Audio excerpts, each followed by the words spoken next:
issues as a good cop, the one who follows arms control and leads it now at the Ministry of Foreign Affairs. And uh, he is going to look at this arms control leg of the strategic stability, how to avoid war.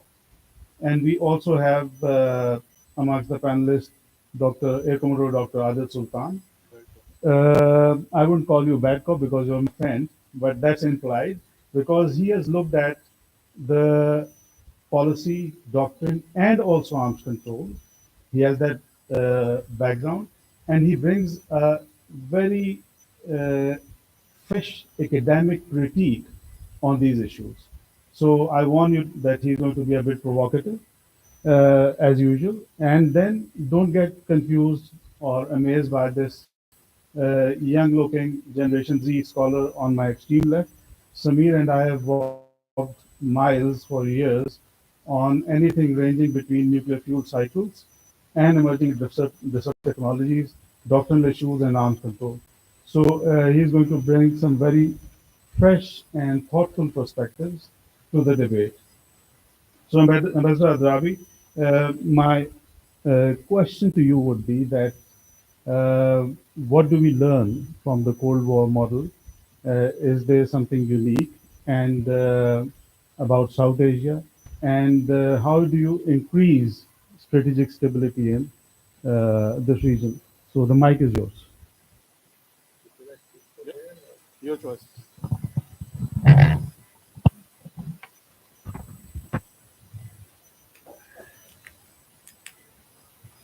Thank you very much, Zahir Saab, and I thank the Strategic Vision Institute for organizing the event, and indeed a privilege to be part of this distinguished panel.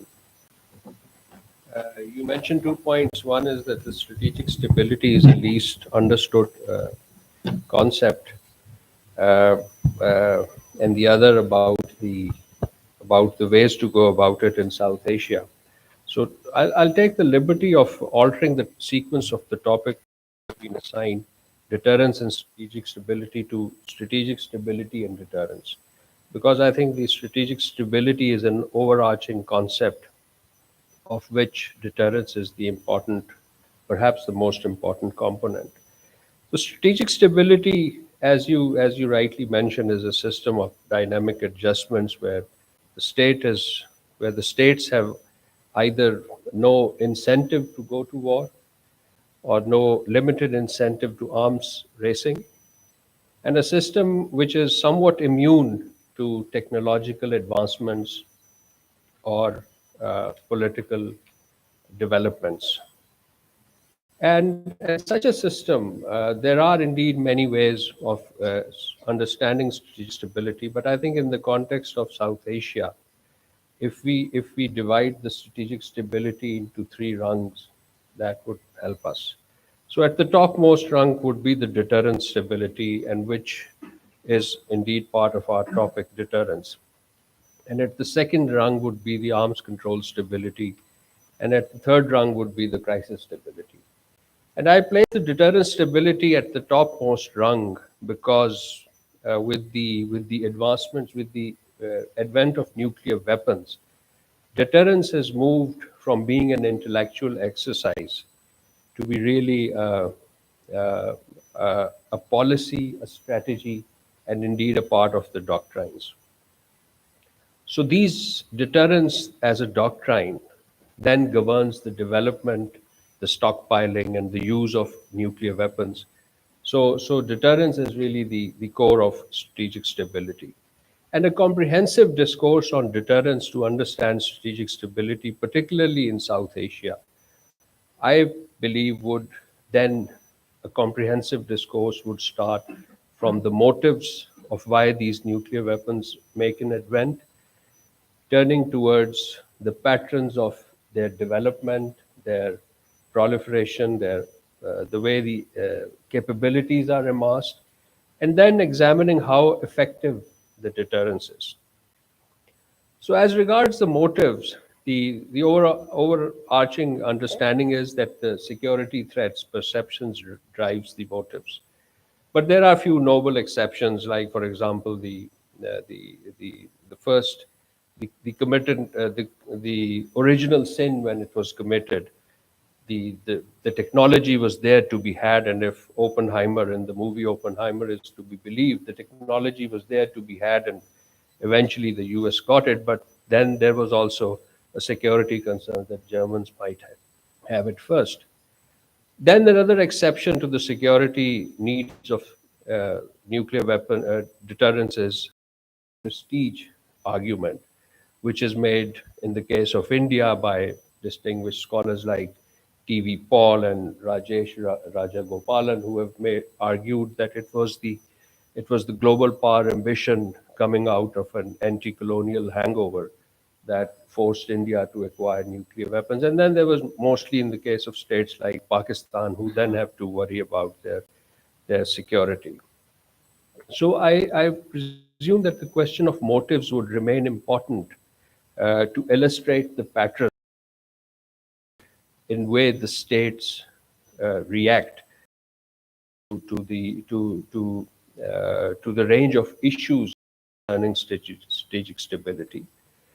And then we come to the expansion and the capabilities part of the discourse. So expansion, the effectiveness, which is related to the expansion and modernization, amassing capabilities, and and the ability of the states to tweak the doctrines to use these this to use to manage their deterrence. And that is why deterrence is always in a flux, because the capabilities would increase, the desire to create asymmetries would be there. So deterrence would remain in a flux and is not always static. So therefore, for the states like Pakistan, the challenge is not just to have deterrence, but to maintain it, and that is the primary thought. But the states which have the original motive, their genetic DNA of their nuclear program is to have nuclear weapons for the global power ambitions, for the prestige, they are more prone to introduce new weapon system to match in at the global level, and also to tweak doctrines to intimidate their regional peers. So this is a very set pattern of behavior that we are dealing with. So in that sense, the deterrent stability, which is created because of this moving needle in deterrence equation, is always upset or undermined by forced modernization and asymmetries, and by dangerous illusions of states to either demonstrate a preemptive strikes or creating an artificial new normal, or finding space for limited war in a nuclear theater. And in such situation, the state which has a defensive orientation of the nuclear program is left with no other option but to either match capabilities or to have small alterations in the realm of policies and doctrines. And since deterrence is always about perception, so talking and dialogue becomes very important on a range of issues from crisis control, risk reduction, CBMs, and restraint. And when we apply its relevance to South Asia, the second part of our topic, we realize that by introduction of new capabilities and evolving doctrines, the deterrent stability in South Asia has always been under challenge.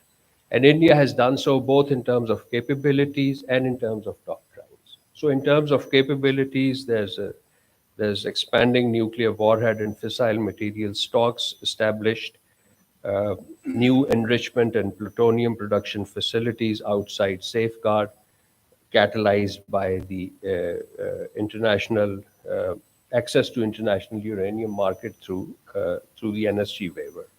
And then there is a modernization of the triad, air, sea, land capabilities, nuclear submarines, and then the delivery system diversification, the MIRVs, the hypersonics, the cruise, the ICBMs, and of course the air defense weapon system tested just a few days back.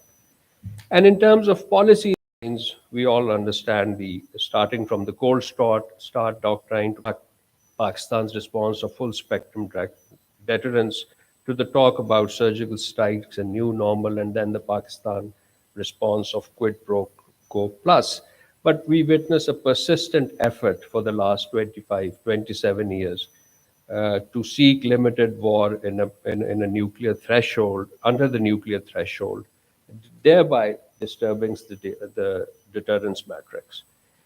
And then the second aspect of this doctrinal shift is the no first use, the dilution of the no first use by very clear statements coming from a political level, the two defense ministers, the present one, the present incumbent, and his predecessor, the army chief, and more importantly, by a former NSA, who actually presented that the the first use can be triggered by just the evidence of preparation of nuclear strike. So actually, not the nuclear strike, but the evidence of the preparation. At the second rung, the arms control stability. Arms control takes for granted the existence of large amount of weaponry, and in that situation fits South Asia. Arms control also rests on a nuclear dyad, and we see that the states which are in confrontational or have somewhat comparable arsenals, so they are in a dyad, and we have that situation in South Asia. And in order to address this, the rational actors in a nuclear dyad, they configure, they rationalize their arsenals with a view to ensuring that the other state is not tempted to seek an advantage by attacking other. And then we have this model of Soviet Union and US, that how despite their growing arsenal in the 60s, they were able to reach some very landmark arms control agreements in the 70s and 80s. But unfortunately, in South Asia, this remains elusive. And the principal reason for why we don't have an arms control stability in South Asia is again this question of motive, the ultimate desire, the genetic makeup of Indian nuclear program to match a global power ambition and prestige status, hyphenating it with its larger northeastern neighbor, and feigning incognizance. And I'm using the word feigning here purposefully because they feign incognizance of the nuclear dyad that exists within their region, so that they have to avoid an arms control arrangement and downstream CBMs with Pakistan. But this escapade, this escape from the South Asian nuclear dyad by India is, of course, only in words, not in actions. We see the disposition of the strategic and conventional forces of India remain essentially towards Pakistan. But there are a number of arms control agreement, in my personal belief, which can be arranged whereby both states can address their without challenging their extra regional ambition. Finally, on the crisis stability, the lowest rung of the strategic stability, we have to ask: is the system immune from alarm, accidents, and mischiefs? And if anything, from the BrahMos firing of 2022 to the Balakot so-called surgical strikes, in words of Arun Shori, the physical strikes in 2019 and before that, and in the aftermath of the May 2009 standoff, the crisis stability was jeopardized by irresponsible actions and, of course, belligerent statements. And the so-called new normal, where they seek some military retribution against Pakistan for every terrorist act, and how that creates a crisis stability and puts the region on the edge. And then, of course, the Pakistan's response of quid pro quo plus, which also creates its own threat perceptions within India. So, for the future scenario of crisis stability in a future conflict, a repeat of May 2025, I would in my very personal capacity point out that two factors which need to be watched, and that those are the role of emerging technology, the the autonomous, semi-autonomous munitions, the role of AI, because these technologies endanger crisis stability by introduction of new non-linear pathways to escalation. And finally, more importantly, the second point is that perhaps we should think about it, that fearing another underperformance or another beating by Pakistan's conventional force, India, buoyed by its capabilities, the newfound delivery system capabilities, or the expanding warheads, may be tempted to escalate rapidly into the strategic domain. After all, it used BrahMos, which is a dual capable missile, and its NFU claims have already been hollowed out. So the way forward, you asked me about how to address it, is of course dialogue, but Pakistan will obviously not beg for a dialogue. However, we would continue to advocate that. India, unfortunately, blocks all avenues. And ideally, the two South Asian states, we should be responsible and rational enough to address this issue bilaterally. But to the extent that other states intervene, and as we saw, the US intervening in the 2019 and more famous, and others, of course, also, big powers, and more famously, the US intervention in this crisis in May, was at the point of crisis stability. So I think the world, the international community, and big powers should focus on the larger canvas of strategic stability and intervene at the level of deterrence stability and arms control stability. Because if they do so, the crisis stability will take care of itself. Thank you very much. Thank you so much, Ambassador Andrabi. This was a precision strike within 15 minutes. And I'll expect Adil to also remain precise. He sets a good precedent.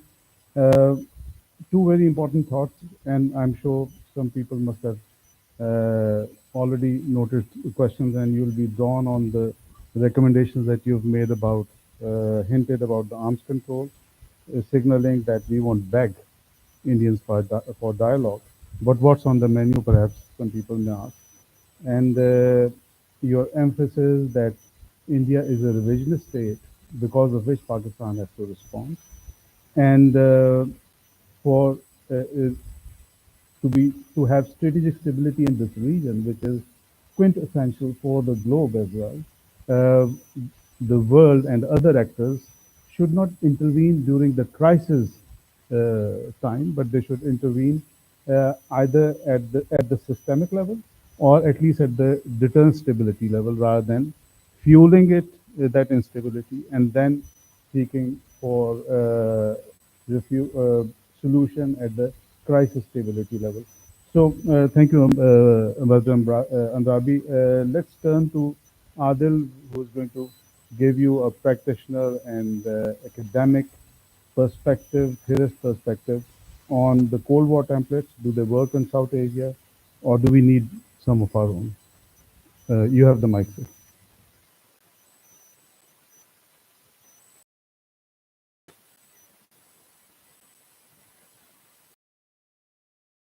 Welcome, ladies and gentlemen. Thank you, Vision Institute, for inviting me and offering me this opportunity to share my perspective on something which is very commonly known, as Zahir Kazmi said. It's the most extensively used term of strategic stability, and I often say it's a mostly abused term of strategic stability because we refer to strategic stability in each and everything.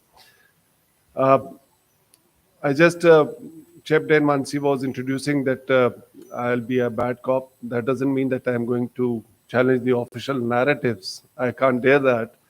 But just to make it interesting, because the senior people sitting in the front, they have heard these things lots of time, number of times. Because this session is also intended towards a younger audience sitting at the back across the border, these tables. I think it would be useful to review the term strategic stability or deterrence stability, especially in the context of ongoing debate, the recently triggered debate whether we are moving towards expanded space for conventional conflict, how it might affect strategic stability, the South Asian strategic stability. I was also, once I was thinking about how to, in a way, not redefine, how to talk about this issue, I was reminded about that old folklore, the Indian folklore, the blind man and an elephant story. That all the blind men's, blind men. General Sundarji also wrote about it, the blind men of Hindustan. Uh, it was about the blind men, each based on their own experiences and knowledge. They defined elephant as they perceived. And I think strategic stability is also similar kind of a thing. Every country, based on their own experiences, own knowledge, they define strategic stability. There was a talk about is it good or bad to borrow these concepts from the Western literature. As Shade said, it's not bad. We should borrow something which is good. But have we decolonized these terms specific to our South Asian context? I think that's where the problem lies.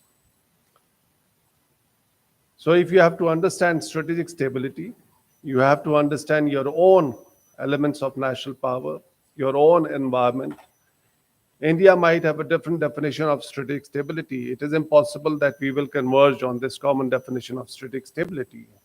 Simply speaking, from Indian perspective, it would be if India has the space or it has the ability to coerce its smaller neighbors in South Asia while maintaining some stability with China, from their perspective, it would be strategic stability. But from our perspective, do we want to accept that coercion? Do we want India to have that space for limited war? I think not. And that's why our definition will be different.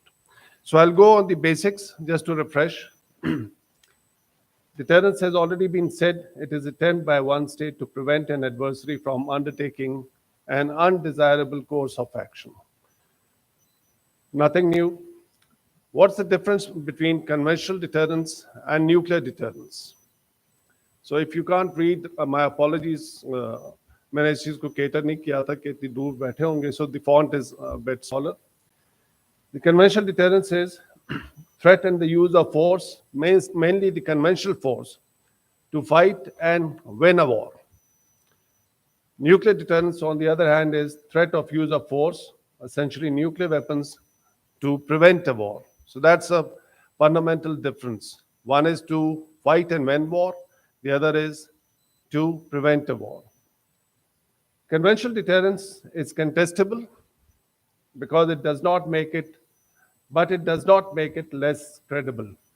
Contestable means you cannot be sure about that there would be a positive outcome. Even if you have conventional superiority, a country waging war cannot be sure that it will win that war. It all depends upon how the employment of force takes place in that particular context.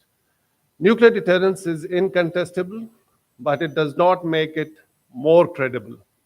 So if you continue to flaunt your nuclear deterrence, your bluff can possibly be called. So what are the options then for you? So that's why it is incontestable because of the destructive power of nuclear weapons that is unmatchable. No weapon till now has that kind of power. That's why it has this influence in terms of deterring your adversary. Now, crisis stability, arms race stability has already been covered by Ambassador Andrabi. Crisis stability and arms race stability constituent of strategic stability, essentially. So crisis stability is the absence of incentive to use nuclear weapons first.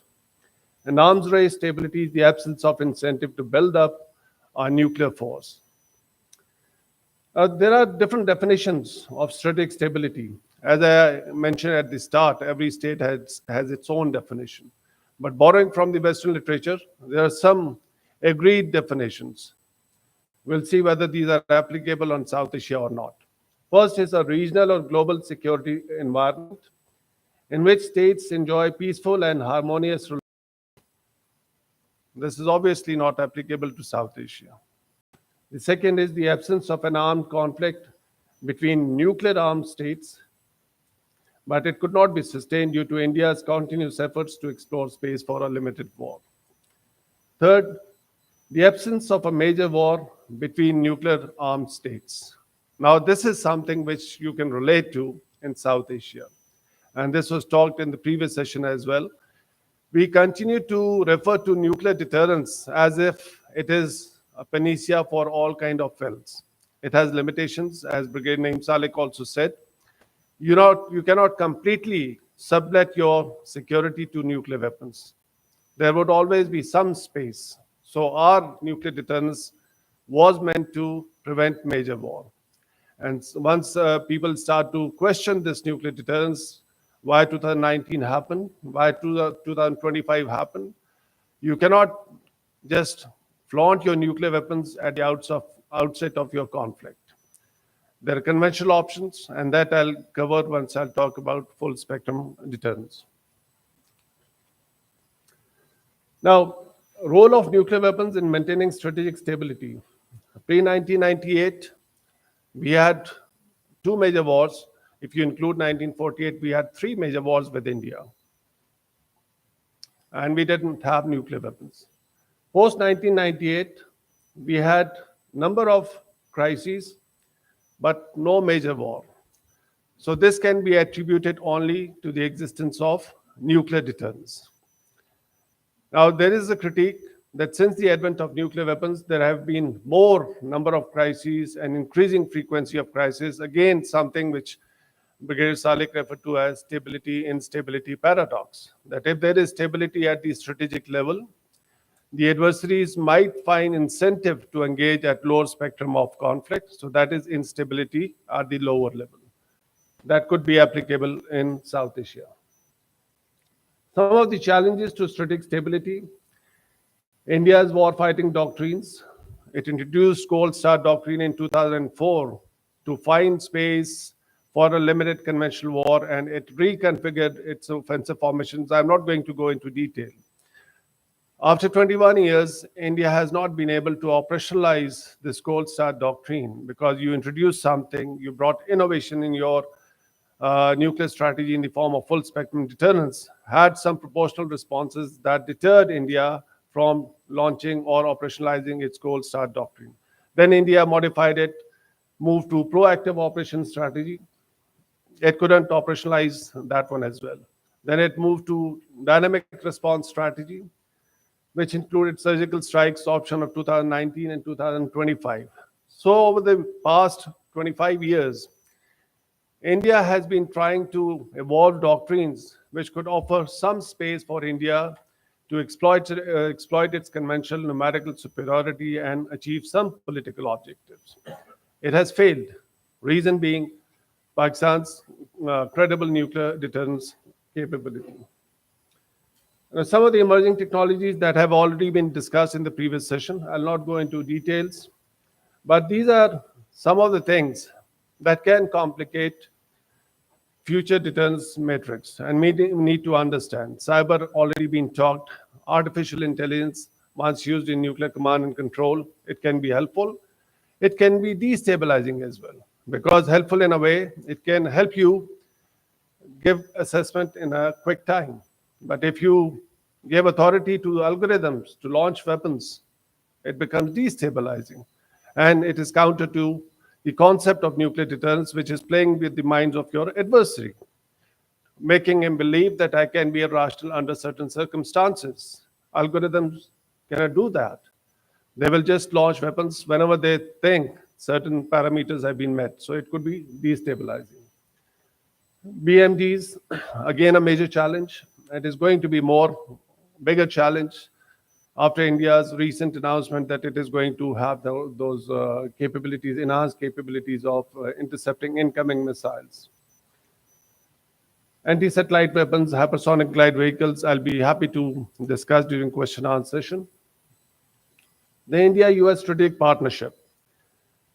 Notwithstanding the Trump mood and our short-term belief that probably United States has changed its preferences, U.S.-India strategic partnership was there, is there, it is going to be there. Trump phenomena would be over in 3 years' time. India-US strategic partnership would still be there.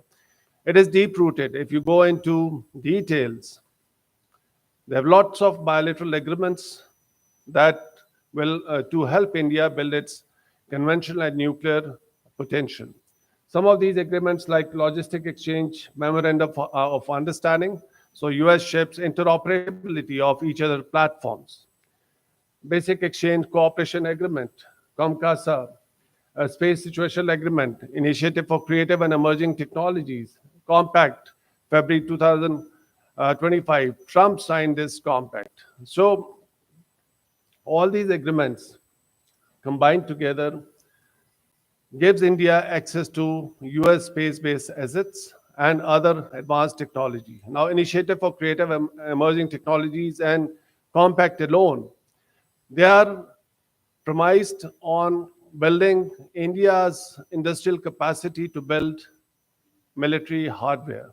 For example, under compact, Mahindra Corporation of India, a private entity under government supervision, would be collaborating with US private entities in building underwater drones. So that's the kind of collaboration they are working on, the transfer of technology. The challenge of non-state actors. We have all seen what if non-state actors, as they have already demonstrated their capacity, they use drones to strike military targets across the LOC. The crisis can start, erupt. So those are the challenges we have to take into consideration.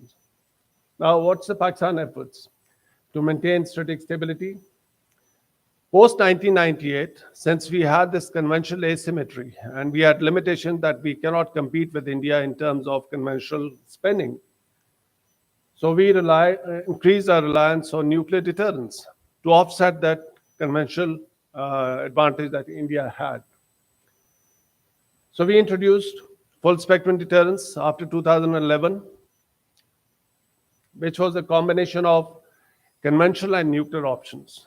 Many people misread this, that probably after the introduction of tactical nuclear weapons in 2011, Pakistan would immediately resort to the use of tactical nuclear weapons. And it was, in a way, promoted in the Western literature. It became a kind of a belief in the West that anything happening between India and Pakistan would resort to the use of short-range ballistic missiles or tactical nuclear weapons. This was never the case. Full spectrum deterrence had always included conventional options, that if conventional options would not be enough to sustain India's pressure, we could possibly resort to the use of nuclear weapons. Possibly. Nobody said these will definitely be used. But the perception or narrative was that we have gone into nuclear war fighting. It was never nuclear war fighting. Objective was again strategic, to prevent the start of a conflict, which can, if not restrained, can escalate to an all-out war and the possibility of a nuclear use. So objective was strategic, notwithstanding the nomenclature, the tactical nuclear weapons or short-range ballistic missiles. It was the prevention of aggression from India, which has always been our national objective, to prevent war against a major adversary, that is India. So we always said in the NCA statements, the FSD is within the ambit of credible minimum deterrence. Unfortunately, in Pakistan also, many people think that we have moved from credible minimum deterrence to full spectrum deterrence. This was never the case, and we can discuss during question and answer session. Now, this is something I added. I said that I'm going to be a bad cop. We always said we are going to plug that gap, reduce that space for a conventional conflict, which India could possibly exploit. After 2025 conflict, the narrative that came from Indian side, that they have now expanded space for a conventional conflict, and we denied that. We said there's no space for conventional conflict between two nuclear armed adversaries. But if you introduce a conventional capability and separate your conventional and nuclear arsenal, India could misperceive, I'm saying misperceive, this may not be an intent from the Pakistani side. It could misperceive that Pakistan would be reluctant to use its nuclear weapons, and hence they have more expanded space for conventional conflict with Pakistan. Interestingly, over the past many years, many US interlocutors, track 2, track 1.5, they had been writing about that Pakistan should, from their perspective, should separate conventional and nuclear forces to become more responsible state and to bring more clarity in its nuclear posture. We always contested that we cannot do that because it would open space for a conventional conflict with India, and that we cannot afford. That goes against the basic fundamental of our conventional nuclear deterrence, the prevention of aggression. So now if you are introducing something or if you are separating, there may be many merits. I'm not knowledgeable because till now nobody knows how it is going to unfold, what kind of formation it would be, how it will be integrated in overall doctrine. At least I don't know. I would be very happy to learn more about it. So it may convey a signal to India, yes, there is space for conventional conflict. So it adds more pressure on your conventional capability and on your nuclear deterrence. Yeah. Thank you.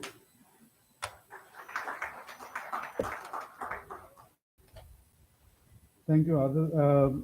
I think it was worth giving 2-3 minutes more because he not only gave you a recap on the how Pakistanis should look at the Cold War lexicon and understand it in their own manner, and also added some cautionary notes on introduction of new systems or creation of new structures within the army. And I'm sure there'll be more questions related to all of the things that he has said. There are 2-3 things that I noticed which were also mentioned in the first session. For example, his warning about the use of algorithms, the AI, into the deterrence or operational metrics of South Asia. There was a view that these are essential, these should be brought in. And his view is more conservative in the sense that, if I correctly understood, that introducing AI into the matrix here will escalate rather than de-escalate or increase the risk of war. And if strategic stability is about avoiding war, it is going to take us there faster. And uh, and then he did mention about the ballistic missile defense systems. There was a thought about it, a question about it. India's recent announcement regarding the integrated air defense weapon systems. I'm sure that question will be asked again, and and the impact of strategic partnerships in this region, India-US partnership. Because what happened is that the spigots of technologies have been opened for one adversary, and other adversary is being uh, tied with the hands on its back and not allowed to fight in the ring. And that's why there's always a concern that if there's an oversight on one side in creating ICBMs, and you tend to look the other way, but you have concerns about what minimally a state is doing for its deterrence. Once such concerns are raised, that's why the response or reaction from within Pakistan sometimes about, look, they're making the ICBMs. So with these thoughts recapped, Samir, you have previously argued about stability in South Asia being fragile in your written work, and on the political angle of the strategic stability. Do you still hold that view that Cold War numbers don't matter? I want your fresh thought on that. And should we resign ourselves to the fragility of deterrence or create offsets that strengthen stability by closing escalation gaps? Your thoughts.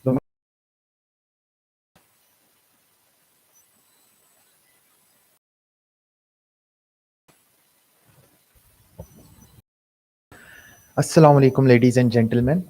I would like to begin by thanking the SVI for giving me this opportunity to speak on this very important issue, particularly in the backdrop of operations Sindoor and Bunyan Mursus. I would also like to personally thank my teacher, Brigadier Salik, uh, who has been a lifelong guide. And I would also like to acknowledge Sir Zahir and Sir Adil in the panel, with whom I have worked for over 10 years and have learned immensely from their expertise on these and related issues. The topic before this panel is that of nuclear deterrence and strategic stability and how these concepts are relevant in South Asia. The broader understanding that we have is that nuclear weapon states are not supposed to be fighting their issues out among themselves. Why not? Because the risks entail escalation, which can ultimately lead to use of nuclear weapons, which is not an acceptable outcome for any of the parties involved. So, what happens if a country attacks its nuclear armed neighbor with conventional weapons? Does that represent failure of deterrence, or is that a sign of strategic instability? And a leading question would be whether these Cold War concepts of nuclear deterrence and strategic stability are relevant in the South Asian context. Uh, to name just a few differences, I think we have outstanding disputes, we have power asymmetry, and the likelihood of a conventional conflict escalating into nuclear use. Just name three. To start with, deterrence. Deterrence is simply an act of preventing someone's unwanted behavior through attaching certain costs. Once the United States tested and used nuclear weapons in 1945, this concept of deterrence was readily applied to the nuclear domain, and the cost of unacceptable behavior would have been an indiscriminate use of nuclear weapons. But this situation changed once USSR also tested its nuclear weapons in 1949. Then the situation became that of mutual vulnerability. That was further exacerbated by the US intelligence reports coming up with the bomber gap and the missile gap, where they identified US as lagging behind the USSR at that time. These fears became real when the Soviet Union launched its first satellite, Sputnik, which the Americans, for the first time, could see a hostile military object flying in their skies. And they thought that it wouldn't be too far away in the future that Soviet nuclear capable missiles could be raining down upon themselves. So this was in this backdrop that this concept of strategic stability was uh, formalized. There have been many broad explanations of what this concept of strategic stability is, and I'm happy that the previous speakers have talked about it in the broadest possible terms and the more broader terms. I will be talking about strategic stability in its most narrow form, which means that neither side should have an incentive for a preemptive first strike because they would know that the other side can strike back. And for this to take effect, the states had to have survivable nuclear forces. And at that time, they went into cooperative arrangements to ensure that the other side would carry out reconnaissance to ensure that the other side wasn't preparing for a first strike. And this very understanding of mathematizing this problem and bringing numbers to it formed the basis of numerical arms control between the US and the USSR, where certain numbers were allowed to be placed on certain platforms. However, I would also like to acknowledge that this doesn't resolve the problem at hand. Scholars like Colin S. Gray, they have recognized that we have to move beyond this numbers game and recognize the political context that determines hostility between two nuclear armed adversaries. And this political context brings me to the South Asian case. In South Asia, the biggest threat is not a bolt out of the blue strike from any of the adversaries. The real danger here lies in conventional conflicts escalating to a level where one side uses nuclear weapons and eventually it turns out into a nuclear exchange. There are three key differences between the Cold War model and the South Asian context, which I would like to point out. The first one would be the difference in technical reality as it is existed during the Cold War versus how it is in South Asia. First up, during the Cold War, the nuclear forces were based in fixed silos and known air bases. And it also helped that both sides provided access to their airspaces through arrangement like open skies, where the other could verify that it wouldn't be subjected to a surprise attack and they could detect any such preparations well in time. However, in South Asia, the nuclear forces are mobile and dispersed. The intelligence, surveillance, and reconnaissance capabilities are not to give any state the confidence in carrying out a successful preemptive strike. The second key difference is that of geography and numbers. The US and the USSR were separated by 5,000 miles of sea between them, whereas Pakistan and India share borders. At the peak of Cold War around 1968, the two sides had over 65,000 nuclear warheads.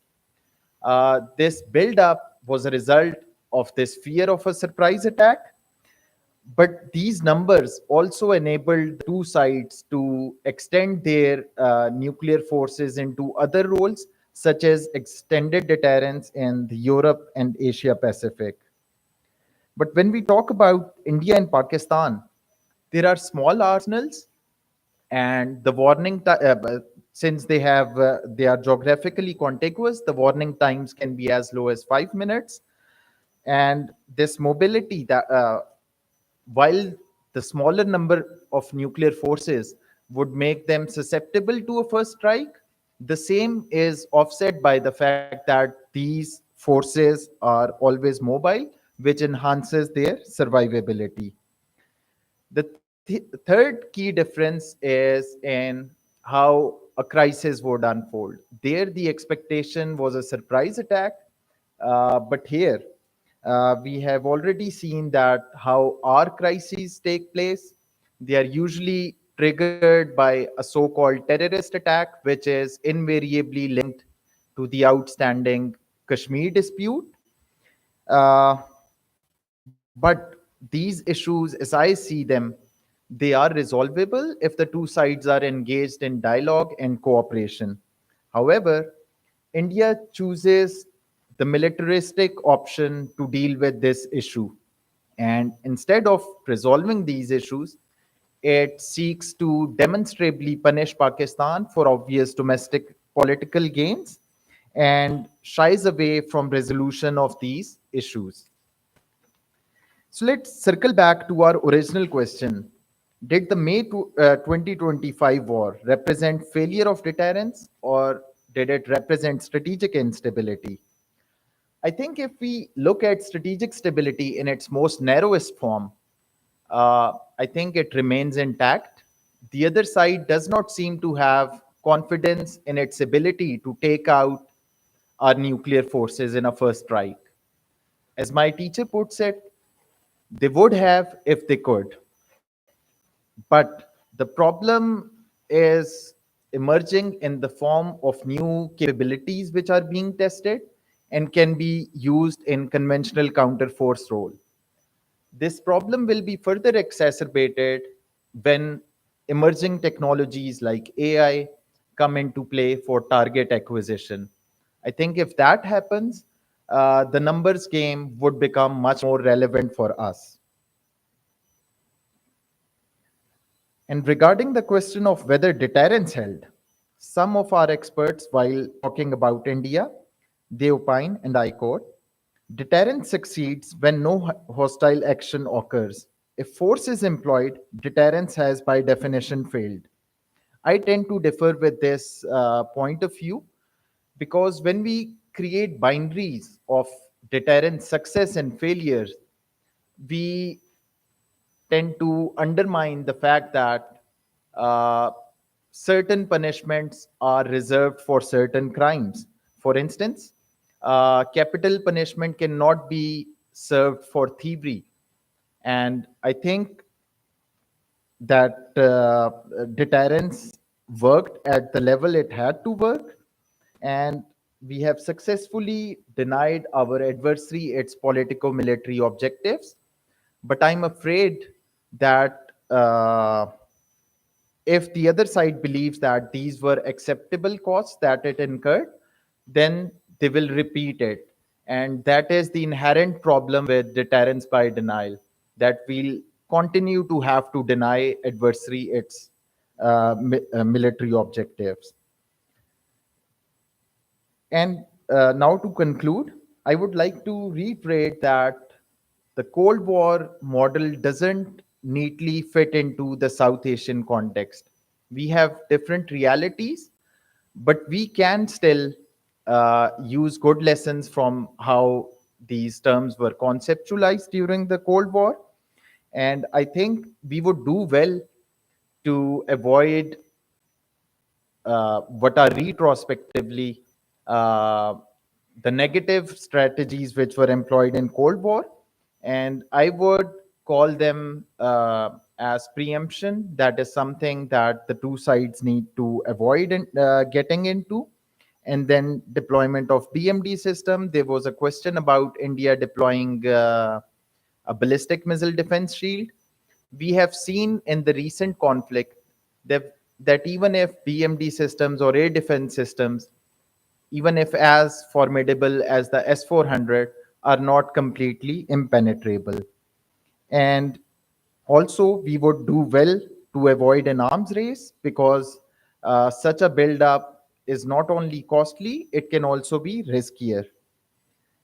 There are also some lessons that we can draw from that. I think we would do well to adopt some of the Cold War practices of arms control to introduce not just transparency but also predictability in how Pakistan and India conduct their nuclear business. This was duly identified in the Lahore MOU and some of the later bilateral dialogues that Pakistan and India had. But lately, India has chosen to go down the military route of dealing with these issues. And the other two things that I think would be useful in our context would be continuing dialogue and ensuring crisis communication. While during the Cold War, strategic stability depended on numbers, in South Asian case, it depends on the politics. As far as the disputes remain unresolved, the deterrence will remain fragile. We will have to rely more on deterrence by denial, and we will continue to revisit these episodes of crisis with much more intensity, as has been highlighted by earlier speakers.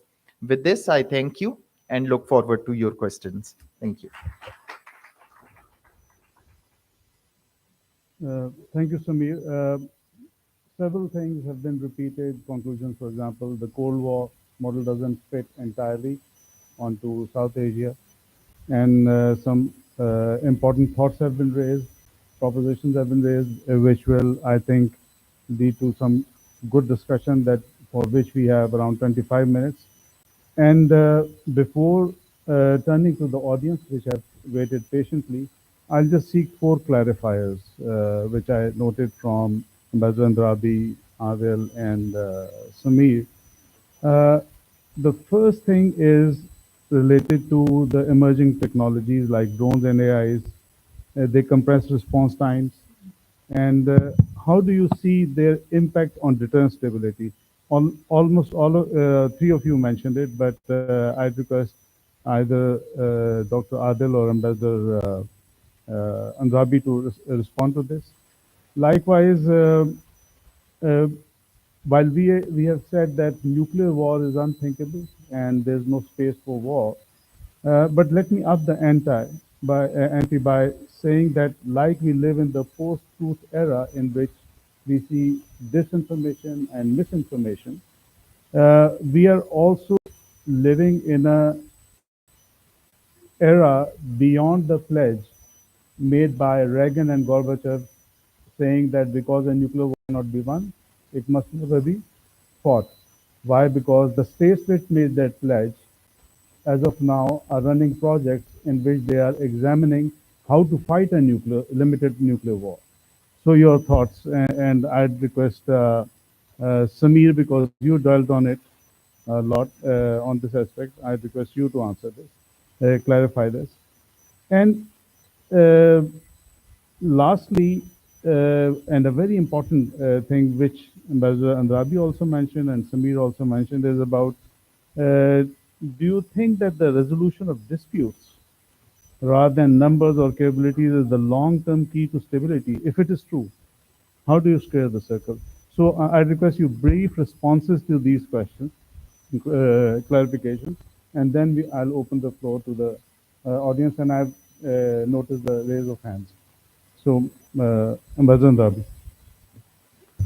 Yeah, I'll answer about emerging technologies and about disputes. So, emerging technologies, very briefly, crisis stability, deterrence stability across the line. In case of deterrence stability, because of the idea of this non-contact warfare, so the applications of emerging technologies is growing in the domain of non-contact warfare. And if we see not just the 90 hours war in May, but also in with reference to the Iran, the military strikes on Iran, and some theaters in the Ukraine war. So that is where the emerging technology creates their own disturbing pattern impacting deterrence stability. And of course, if we look into their impact in terms of non-linear pathway of escalation, so they affect crisis stability and deterrence stability both. In the case of resolution of disputes, this is an extremely important area because these are the principal drivers of why states acquire certain capabilities because of the non-existence traditional peaceful settlement of disputes avenues, the violations of UN Security Council resolution, and so forth. So in our case, where when the disputes becomes protracted, the solution becomes elusive and intractable, I think perhaps managing disputes becomes more important. And management of a dispute would then determine how the strategic stability equation figures out. This would be my very brief input. Thank you. Thank you. We continue to speculate about emerging technologies.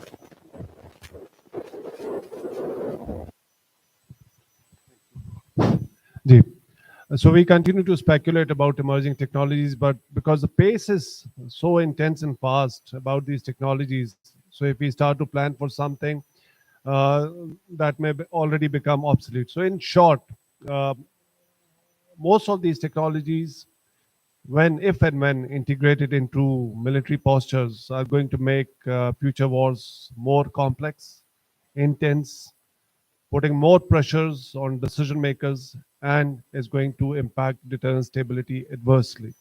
But we never know, we don't know, as I briefly mentioned, if AI is integrated into nuclear command control. As far as the assessment or analysis is concerned, yes, it can be helpful in a way. But if you allow algorithms to use nuclear weapons or launch nuclear weapons on its own, it becomes destabilizing. Literature is coming at a pace we can't catch up. Already many concepts that we were discussing a couple of months back, these are being questioned. So we don't know what kind of technologies, in what shape it is going to finally be integrated in some of the systems. So that's going to make the future wars more complex. On second question about, yes, we continue to hear from these from Western world. You rightly said, nuclear wars cannot be won and therefore should not be fought. Absolutely, that's the basic principle of nuclear deterrence, that you don't want to use nuclear weapons because these are political weapons and these are meant for deterrence. But there is inherent dilemma in nuclear deterrence. If you continue to say that these weapons will never be used, as Michael Quinlan said, so they will stop deterring. So these weapons deter as long as these remain usable. I'm talking about nuclear weapons. But the end objective is not to use your nuclear weapon, because if you have used, as also mentioned, then you have not been able to convince your adversary that I in circumstances, so your deterrence has already failed. It is. And that's where I link with our decision to separate conventional and nuclear, giving a message that these weapons are political weapons only for deterrence and will not be used unless extreme circumstances. So they will stop. It will exploit that space for a conventional war. With so I think I'll stop here. Two thoughts quickly. One, that what is emerging technologies for certain states may be the sunset technologies for the others. So there's a difference in what you call emerging and what is someone's sunset technology. Samir. So, like Sir Adil pointed out on this issue of nuclear wars cannot be won and must never be fought. No, you just referred to it. So, I think, like Sir said, credibility of deterrence lies in how likely they are to be used. Doesn't mean that we want to use them, but we want to make them appear usable so that the other side is deterred. And how, what role emerging technologies will play in stabilizing or destabilizing deterrence, I think it will vary from use cases. If they are employed to further strategies of preemption or degrading adversaries' nuclear forces, their potential would certainly be destabilizing. So on the last propositions that Samir made, I think for the deterrence to be credible, the magic ingredient within deterrence is the credibility itself.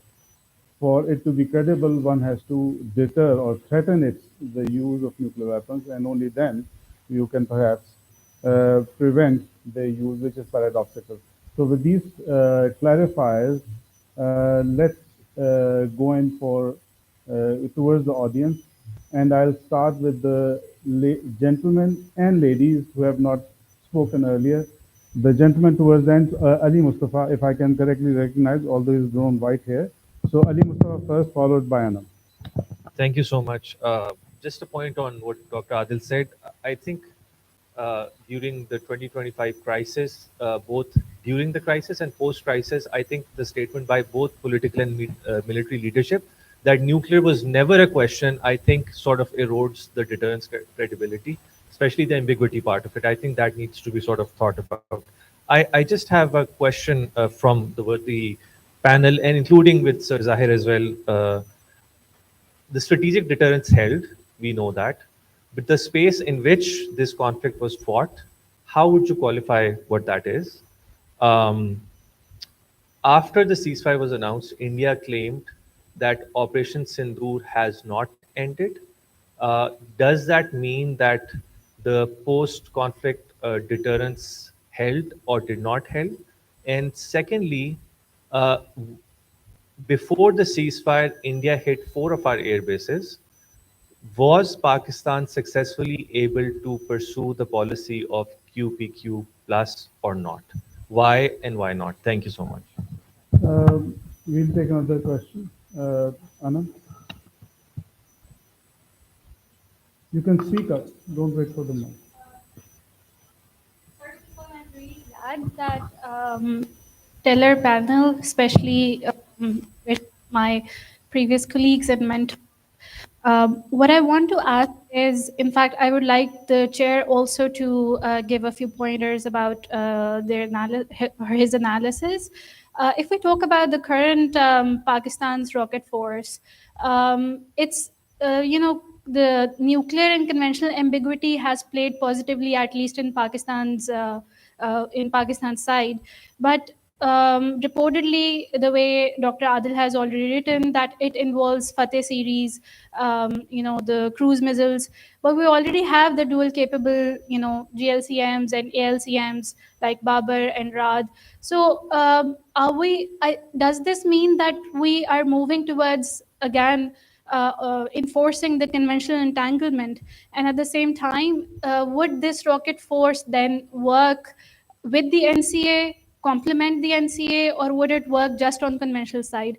There's a little clarity that needs to be provided so that we can analyze this development to our benefits academically as well as strategically. Who's your Thank you. question addressed?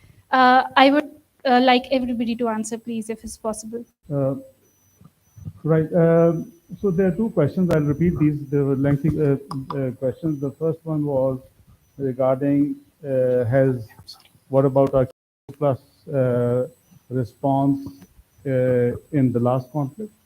And the second strand in the first question was, if I correctly understood, was this deterrence held during that conflict? And then what about the space for war? So these were the three keywords that Ali spoke of. As far as Anand's question is concerned, to give more space for that question to be answered, Army Rocket Force Command is not NCA asset. It is an Army asset. These are conventional rocket forces. And the Army Strategic Force Command is under NCA. And the two missiles that you mentioned, the cruise missiles, Babar and Raj, are not dual capable. We have very clearly stated that they are nuclear capable missiles, unlike BrahMos, for which there's a lot of ambiguity. Would you, Ambassador Andavi, would you like to answer the question? Yeah, I would just briefly answer the question asked by the gentleman about whether the Operation Sindoor has ended or not. I think, first of all, it's a political statement. Since the fact that Operation Sindoor did not meet its objectives, so it had to be continued. There couldn't have been curtains drawn on that. But I wish to draw your attention to some of the statements made by the Indian political leadership in the aftermath of of this 90 hours war, particularly by the defense minister in Indian illegally occupied Kashmir. I think he was speaking at either the Udhampur base or the Srinagar base, where he talked about the issue that there have been nuclear leaks, the debate on Kirana Hills. So I think these all point out to the fact that India could not swallow the beating it got from a conventional response for Pakistan. So they wanted to scale it up. So that basically answers your first question, whether the quid pro quo by Pakistan held itself despite that some of our air bases were hit. And this also explains, the space in which this conflict evolved. I think not just that the events of the 90 hours, but also the statements between, I think, 12th to 20th May, and the response that the Ministry of Foreign Affairs gave to those statements. About Rocket Force, Zahir Saab has answered, and I think that's a valid point. I don't have anything to add on. Ji, thank you Ali for asking this question and Dr. Anam हो ही जाएंगे अभी. जो war in the end is about your political objectives. We have all been reading this. So if you have achieved your political objectives, so is there a merit to match strike with strike? Because there is an ongoing war of narratives. India claims that it has been successful. We claim we have inflicted sufficient punishment to a relatively bigger adversary. But in the end, whose objectives have been fulfilled? So I think without any bias, a country which is spending 10 times less than what India is spending, if you have been able to inflict that punishment to a bigger adversary, your political objective that don't mess with us, there's no space for war, that has been achieved. Immaterial whether they have struck 4 bases or not in conventional wars, I think that's the kind of attrition and losses you have to accept. The structure goes up within a night, few hours, rapid runway repairs, they went and runway was again operational. So I think as students of strategy, we should not, we should avoid getting entangled into these narrative debates. We should have more clarity to see whose political objectives have been served. On Rocket Force, Dr. Anam, I think whatever little information we have, Zahir has shared, and it has been categorically said that it is not going to be, I think, whatever limited literature came, it will NCA. Okay? So it is going to be a separate entity. In what shape, what form, we don't know. But I'm not criticizing this decision. I'm no one to criticize that decision. I just want people to think about, as an academic competition, India is 4 times bigger than Pakistan. So if you are opening that space, if India is building 100 missiles, you will have to build 400 missiles conventional to cover Indian territory. So if you can't do that, 200, you will have to spend that money. Where that money will come from? We have always been saying we have financial constraints, and that's why our full spectrum deterrence is hyphenated, that conventional nuclear capability, and we have maintained ambiguity that we do not want to get into an arms race. It's our national policy that we do not want to get into an arms race, conventional or nuclear. We cannot afford. Our objectives are not to become a regional hegemon. Our objective is just to prevent aggression from India. So for that, if you are getting into that numbers game, we are not going to succeed. And if you can inflict a limited damage, that is not going to create that kind of impact or enhance your conventional deterrence, but it can open space. But that's my personal view, and I would want to be educated on this as more information comes in. Definitely, decision has been made. There must have gone some thought into. There must have been some wisdom behind this thought. So I'm not privy to that knowledge. So I'm just commenting on the available information. Thank you. Samir, since these questions have been answered, so the gentleman in the second, followed by the lady just behind the first bench and the lady here. So these 3 questions, we have hardly 4 minutes. So if you can keep your questions very brief, so that one can respond. Yes, please. Thank you for the opportunity. I'm Abdul Jabbar, a PhD scholar. My question is to Dr. Adil Sultan. This is regarding the space for war. Now we are hearing this since nuclearization of South Asia, 98. And now 4 or 5 occasions we have gone into war, limited war, skirmishes, this and that, precision strikes, surgical strikes. Academically, does it prove that space for war is there in temporal domain as well as in physical domain? It is there, and with that, obviously, there are external factors which probably we do not want to discuss, but extra-regional forces or powers. Earlier, it was only one power and terrorism mantra, which held us.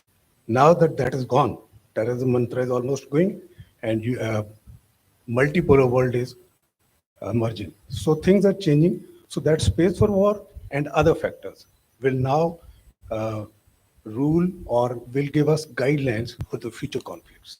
Dr. Adil. The lady in the just behind the desk. Yes, please.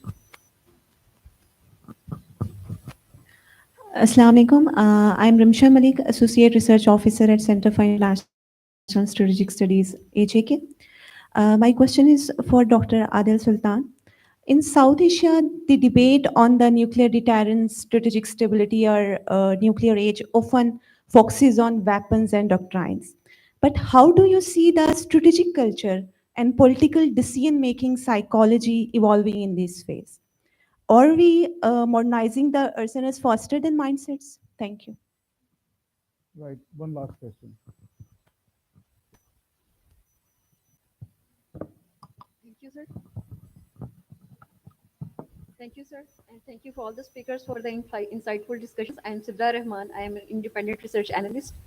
So my question is to Ambassador Tahir Indrabi. Sir, you talked about the arms race stability, strategic stability, and crisis stability. Sir, if we see arms race stability, it is all about, or arms control stability, it is all about managing the competition through strategic competition through dialogue. In case of South Asia, we don't see any dialogue here, but we see managing the competition through technological developments and doctrinal shifts and policy shifts. So how do you see this? How do you see that it impacts on the overall strategic stability?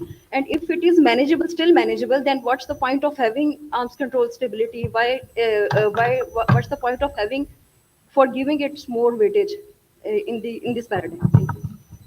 Um, Ambassador, your challenge is to take less than 30 seconds to answer these questions. Yeah. First, Jabbar's question, Joe. Space, I think Dr. Naeem Salek, in his remarks answering a question, he said it would be unwise to expect that full spectrum deterrence means that there's no space for war. That means you cannot flaunt nuclear against every threat. So India being and also a professional military, they try and contemplate new doctrines, as I also explained, number of doctrines or concepts they try. So they will come up with something new. And the challenge is how Pakistan takes on that without getting into an arms race and deter India for. So that space would always be there. How we try to limit that space is a challenge for Pakistan because of its resources and options. Extra-regional forces, yes, that has always been an influence or because of our limitations or our internal weaknesses, those extra influences are always there whenever the crisis happens. The second question that was asked to me was asked by a lady from CIS AJK that we always discuss nuclear weapons and doctrine, but we don't discuss strategic culture and political. So I'll keep the political aside. Strategic culture came first, I think, because of our history, experiences in this region, how to deal with a bigger neighbor that doesn't want to live in peace. And these weapons came later. So it's not that we are not discussing. Your responses, your developments in doctrines or concepts that are all because you have a certain strategic culture where military has more influence because of security challenges that we face, and that seeps into everything, doctrine, conventional doctrine or nuclear doctrine, I think. So that's why whatever we do or say or develop new doctrines or policies or options, that's because of a peculiar strategic culture. Thank you, Adil. Sami, although a question wasn't asked, a short response or afterthought before I request Andrabi. Just a question which came earlier about Pakistani officials saying that nuclear was never even considered as an during this May crisis or war.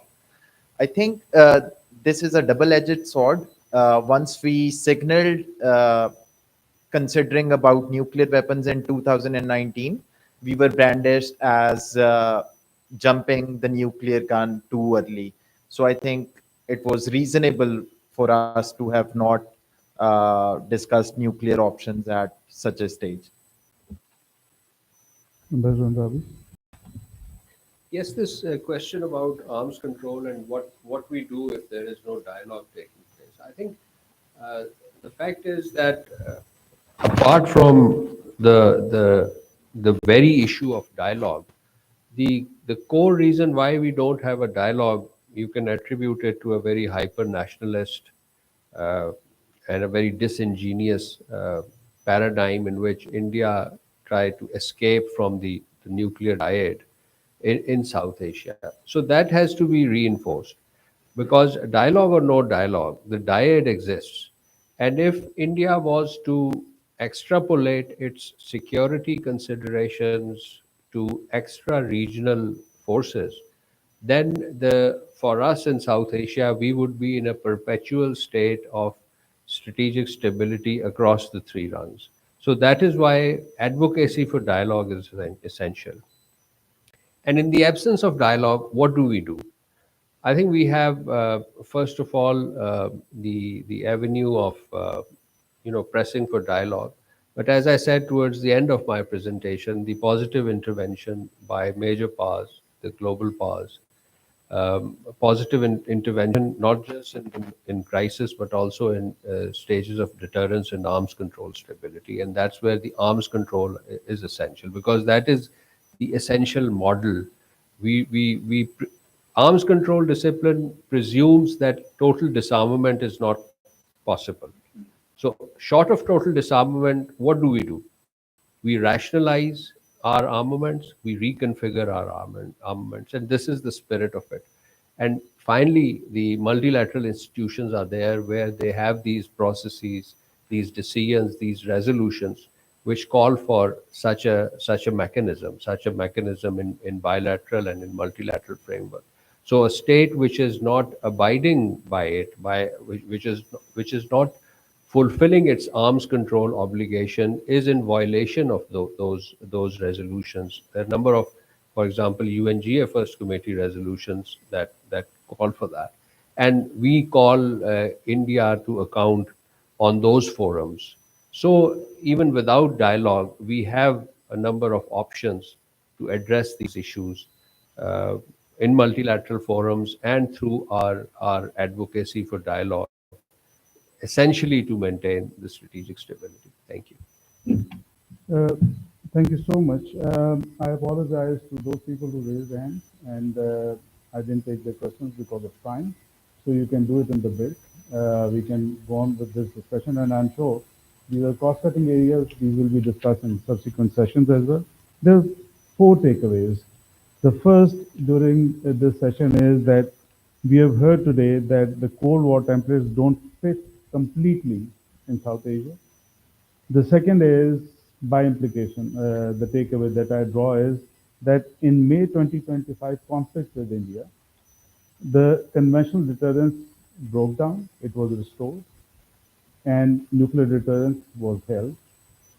Uh, the third takeaway is the question is not perhaps that does space for war exist or not. The important question is that do we want to exploit such space? And are we willing to fight a nuclear war? If you find true answers to this, perhaps you will automatically reach the conclusion that should we exploit the space for war or not, which is there. And the last conclusion or takeaway that I draw from this wonderful discussion with my friends and colleagues is, and your valuable questions is that while the strategic stability is fragile in South Asia, nuclear deterrence remains credible and in play, but the emerging technologies and the flux in the doctrines and political thinking makes both tenuous. And that's the risk that we live in. I thank you all for your patient hearing, and most of all, I thank the three panelists for taking out time, and I request you to join me in applauding them. Thank you.